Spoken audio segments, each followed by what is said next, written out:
So as you guys know, we started a really important series called the Good Steward. And I'm having kind of a hard time really taking all of these principles and finding places where we're going to embed them. But I'm committed to putting that together for you. So today's part 2 of the session, and it's talking about stewarding business opportunities. And so I'm doing my very best to take some of these complex components of business and simplify it so that it's something that you can do, not just in a regular business transaction, but in your daily life. Everybody with me?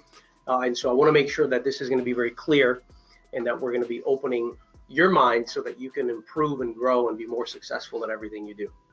The very first step that I want to do is I really talk about how everything, when it comes to becoming a good steward in business, everything ultimately goes and falls specifically under one main pillar, and that pillar is called trust.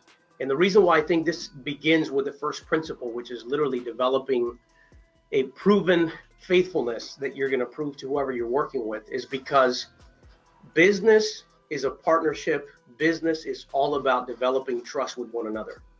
If I can't count on you, then that relationship is not going to last. Everybody with me? And in the same way, if you can't trust me, then just picture that. How are you going to work 100% if you can't trust that what I say I'm going to do, I'm going to do? Does that make sense?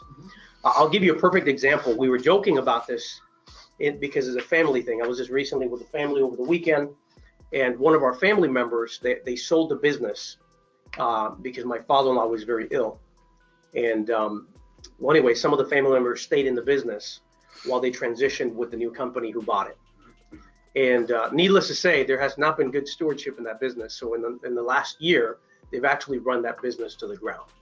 And it's now at a stage where the poor guy is the only one that they can trust because he's experienced. He knows what to do to get things done. You know, when there's problems, he's the one that knows how to solve them. And then when they cut him a check, the last three checks have bounced. So imagine being in a place where you're owed 3 payments. They keep promising you more, but they're doubling your workload. Think about the kind of stress that creates in your life when you're thinking, how am I going to pay the bills? Do I walk away now? Or do I keep going and try to get the money that I lost back? Does that make sense? So that's a very dangerous environment to be in. Would you agree? Now imagine the other way around. Let's say that it's the business owner who's running the business successfully, and he's entrusted his team members to do the work, and he's paying them consistently, but then the work isn't getting done consistently. Put yourself in that person's shoes. Do you guys follow? How the key to building trust is putting yourself in the shoes of the other person. And so it all begins with trust. So if you can't trust that I'm going to pay you, then it's going to be very difficult for you to give me 100%. And vice versa. If I can't see that you're giving me 100%, it's very difficult for me to pay you more. You guys follow? So when you're looking at a business relationship and in different transactions, whether it's a partnership or whether it's just working in an environment like this, one of the key components that you need to remember is that trust is where it all begins. And so I want to give you a couple of areas where I feel that if you build on, not only will you shine, you will show that you're a good steward, but you will literally unlock opportunities for yourself. And it all begins with this kind of fundamental. Number 1, always do what you say that you're going to do. And I know this sounds cliche at this point because everybody says that. But the reality is, do you know how many people actually don't do what they say they're going to do? And so when you really look at that, picture yourself in the shoes of the other party next time and say, if I was that other person, would I say that Rick is a person that does what he says that he's going to do? And it's all about having the perspective of the other party. Because what I find is a lot of times when we're just looking at things from our perspective, what happens is we become entitled and we lose sight of the big picture. Because remember, in a business transaction, there are different parties involved. Everybody with me? I just want to make sure, because this is the core fundamental of being successful. So when you commit to doing something in business, do it. Now, what happens if you don't? If you don't do it, the very simple solution is you apologize and say, listen, this happened, I dropped the ball, and you get back on it. That's as simple as that. There's grace. But if you become a person that consistently doesn't do it, then there's a problem with you. And there's a problem with people trusting that what you say really doesn't mean anything. And that's really the most important thing. So next time when you're thinking about doing what you say you're going to do, put yourself in the shoes of the other party and ask yourself, does this person have the right to believe that what I say will happen? Okay. The next component is always go above and beyond what is expected. Now, this sounds, again, very cliche, but these are core fundamentals, guys. These are truths. These are principles that actually prove that they work. And so what do I mean by always go above and beyond. You know, a lot of times, how many guys have actually been to a restaurant? And I personally, I always look at employees and staff, and I like to see, is there a good morale in the place? You can kind of discern if there's a team spirit there or if not. And I've literally sat there in a restaurant, and this is no joke. You have the waitress who's working and getting things done. You have a bartender across, and then you have a, you know, kind of a greeter that's bringing people in, a host. And I've literally seen where it's extremely busy. And obviously you could tell that everybody has to literally pick up their slack.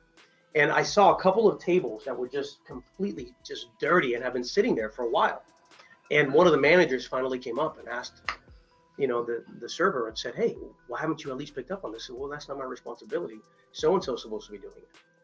And I immediately see that picture and I think, what would I do if that was my employee? What would you do if that was your employee? And you say, are you kidding me? You're too good to help your friend out who's obviously super busy right now. It's beneath you to go out there and grab some plates and help out. And so what I mean by that is when you really put the perspective in place, when you're a team, which we'll talk about more in a minute, the key is sometimes things just have to get done, right? And so don't stop where you think your role ends.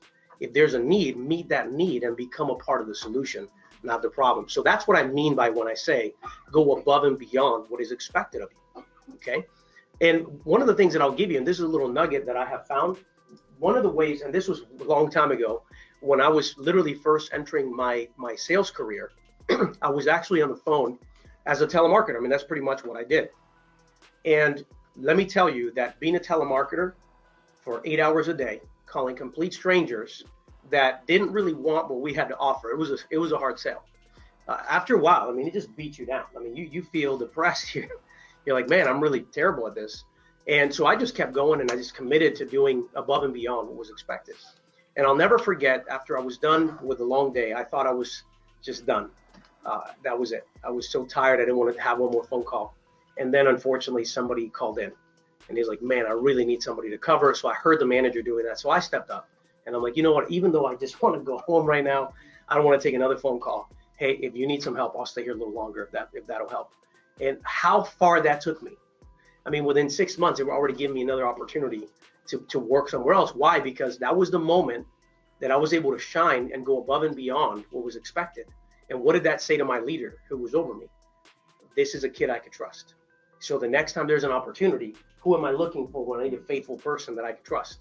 And that you'll be amazed how many times when you go above and beyond, it's not that you shouldn't look at it from the perspective of, oh, you're using me because this was my responsibility. What you should be looking at is, hey, if I'm a good steward of this and I go above and beyond, how many people are going to notice and how many people are going to draw on to my faithfulness and my willingness to be a part of the team? So just keep that in mind when you're pursuing and going above and beyond. One of the other things that I want to talk about is show that you care about what you do.